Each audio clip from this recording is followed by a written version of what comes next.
စတဲ့ခါအားလုံးဝင်လာပါရှင်ဒီနေ့မှာတော့ထိုင်းစကားလေ့လာနေတဲ့ကိုယူတို့မိုင်းတို့ကိုမြာမျှဝေပေးခြင်းတဲ့စကားလုံးလေးရှိပါတယ်အဲ့ဒီစကားလုံးလေးကတော့ယင်ချင်းငှားတယ်ငှားတယ်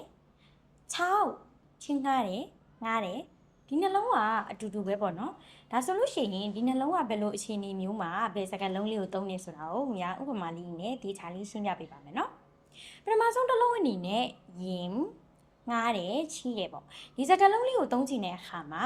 တယောက်ယောက်စီကကိုကပစ္စည်းလေးတွေငှားလိုက်တာမျိုးပတ်စံဆိုလို့ရှိရင်လည်းချီးလိုက်တာမျိုးပေါ့နော်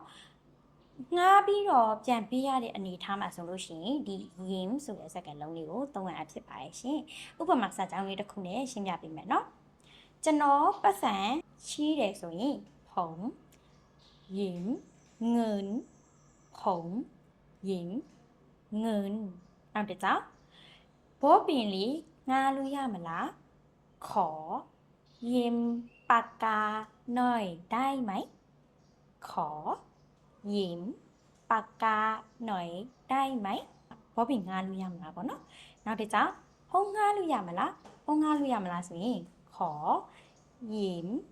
มือถือหน่อยได้ไหมขอยืม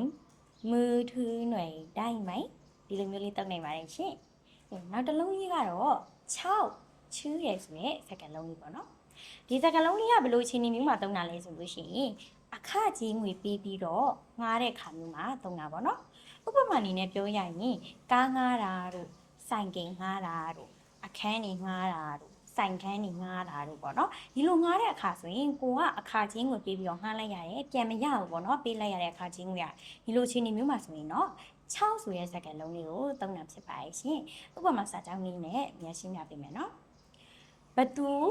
ဆိုင်ကင်ငှားလို့မရတာလေခိုင်6มอเตอร์ไซค์ไม่ได้ขาย6มอเตอร์ไซค์ไม่ได้ဘသူဆိုင်ကင်ငှားလို့မရတာလေပေါ့နော်နောက်တစ်ကြောင်းကျွန်တော်အခန်းငှားပြီးပြီผมเช่าห้องแล้วผม